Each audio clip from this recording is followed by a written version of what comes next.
오늘 본문은 요한복음 13장 1절로 11절까지의 말씀입니다.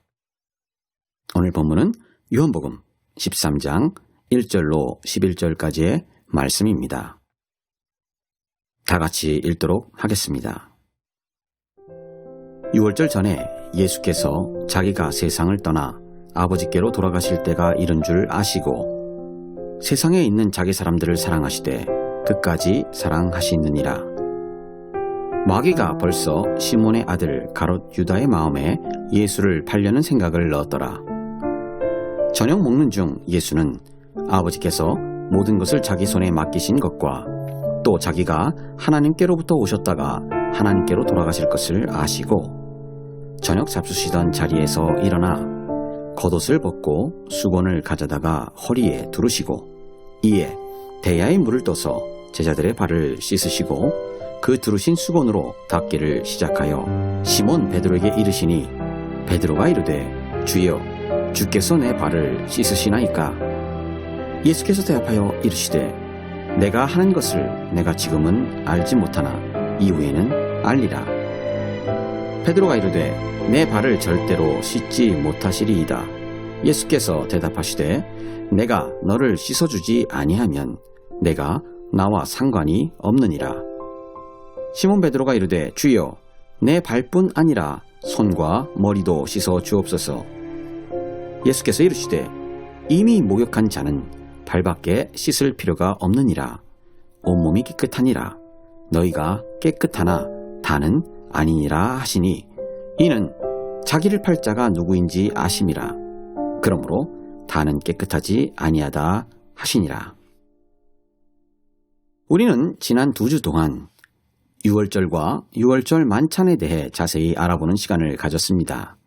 만일 위의 영상을 시청하지 않으신 분들은 오늘 영상을 보시기 전에 시청하실 것을 추천드립니다. 오늘 영상뿐 아니라 13장을 다루는 영상에는 꼭 이해가 필요한 내용들이 많기 때문에 시청해 주시기를 권해드립니다. 오늘 본문은 크게 3가지 내용으로 볼 수 있습니다. 첫째는 예수님께서 왜 6월절 만찬 도중 제자들의 발을 씻어주는지에 대한 배경 설명, 그리고 예수님의 세족식을 자세하게 묘사한 장면, 그리고 베드로와 가롯 유다의 운명. 왜 요한이 이러한 장면들을 넣었어야 했는지는 우리가 차차 13장의 전체를 공부하면서 이해해 나갈 수 있을 것입니다. 13장의 전체를 조명해 주는 것은 1절에서 3절까지의 말씀입니다. 예수님의 의도가 무엇이었는지를 분명하게 밝히므로 13장의 모든 일들을 설명하는 부분이라 보시면 되겠습니다. 먼저 1절의 문법적 구조를 살펴보겠습니다. 주어는 예수님이시고 동사는 사랑하셨다입니다. 거기에 부사구가 2개가 걸리는데 둘 다 이유를 설명하는 부사구입니다. 첫 번째는 예수님께서 세상을 떠나 아버지께로 가실 것을 아셨기 때문이고, 둘째는 세상에 있는 자기 사람들을 사랑하셨기 때문입니다. 동사로 쓰인 아가파오는 잘 아시듯이 하나님의 사랑입니다.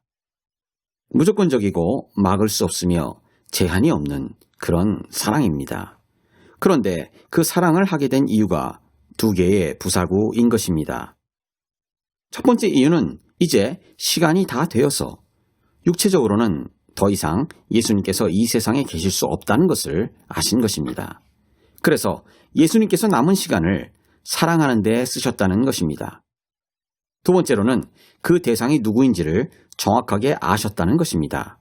그래서 그 대상을 정확하게 지목하여 사랑하셨다는 것입니다. 그런데 여기서 사랑하셨다라는 동사 앞에 텔로스라는 명사가 놓였는데요. 이것을 끝까지라고 번역을 했는데 그것으로는 의미가 확실히 전달되지는 않습니다. 텔로스는 그리스의 석학인 아리스토텔레스가 사용한 용어로 인간이 할 수 있는 극한의 경지를 가리킵니다. 즉, 예수님은 인간의 몸을 입으시고 그분의 인간적인 모든 역량을 다 사용하셔서 하나님의 사랑인 아가페를 이루셨다는 이야기입니다. 이것은 하나님의 사랑인 아가페를 이해하고 계신 예수님만 가능한 것입니다. 그리고 동시에 인간의 모든 역량을 다 사용하셔서 이룰 수 있다는 것을 보여주신 것입니다. 이것을 다시 말하자면 하나님의 사랑인 아가페는 인간이 이룰 수 있는 최고의 경지라는 것입니다. 그렇게 하나님께서 인간을 디자인하셨다는 이야기인 것입니다. 물론 죄성을 가진 인간으로서는 그것이 불가능하지만 예수님의 영을 가진 그리스도인들은 가능한 것입니다. 따라서 13장의 이야기는 인간이신 예수님께서 제자들에게 아가페의 사랑을 설명하는 사랑 이야기입니다. 그런데 이 이야기가 유월절과 유월절 만찬을 통해 이야기가 되고 있는 것입니다. 이것은 유월절의 주제가 하나님의 사랑 이야기라는 것을 말해 줍니다. 단순히 이스라엘을 억압에서 구해서 약속의 땅으로 이전하는 이야기가 아니라 하나님께서 어떻게 인간을 사랑하셔서 그분의 모든 역량을 총동원해 인간을 죄에서 구해내셨는지에 대한 이야기라는 것입니다.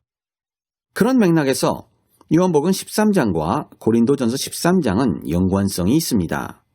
시간상 고린도전서 13장을 다루지는 못하지만 시간 나시는 대로 두 13장을 묵상하시면 큰 유익이 있을 줄로 압니다. 2절을 보겠습니다.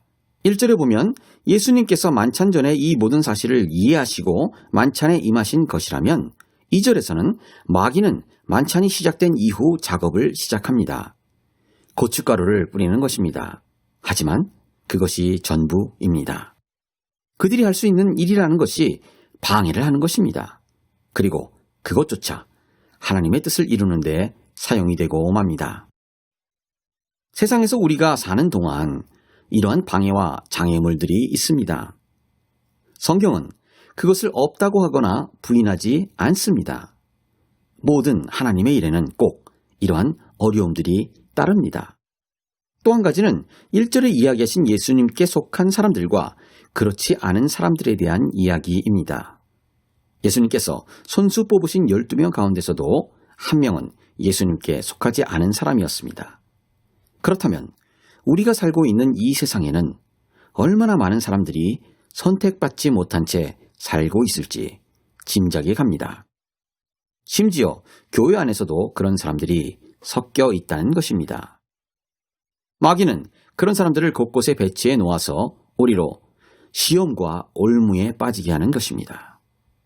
그것도 하나님의 사랑을 전심으로 표현하는 예수님 바로 앞에서 벌어진 일이라고 볼 때 우리 주변에 일어나는 일들은 너무나 당연하다고 볼 수도 있습니다. 그래서 성경 곳곳에 시험을 당하는 것에 대해 당연하게 여기라고 말씀해 주십니다. 하나님의 계획과 마귀의 계획은 같은 시간표 안에서 이루어지지만 그 결과는 항상 하나님의 목적을 이루는 데에 사용이 된다는 사실을 명심할 필요가 있겠습니다. 3절을 보겠습니다. 아셨다라는 동사에 두 절이 걸려 있습니다. 무엇을 아셨냐면 첫째, 아버지께서 예수님께 모든 것을 위임하신 것입니다. 이게 무슨 뜻이냐 하면 이제 인류의 운명이 예수님께로 넘어왔다는 뜻입니다. 하나님의 구원의 계획이 바로 이 유월절 만찬을 통해 완벽하게 예수님께 위임이 되었다는 뜻입니다. 물론 그 전에도 그 계획을 모르시지 않았습니다만 때가 온 것입니다. 그래서 그것을 눈치챈 마귀가 가룟 유다에게 작업을 한 것이라고도 해석이 가능합니다.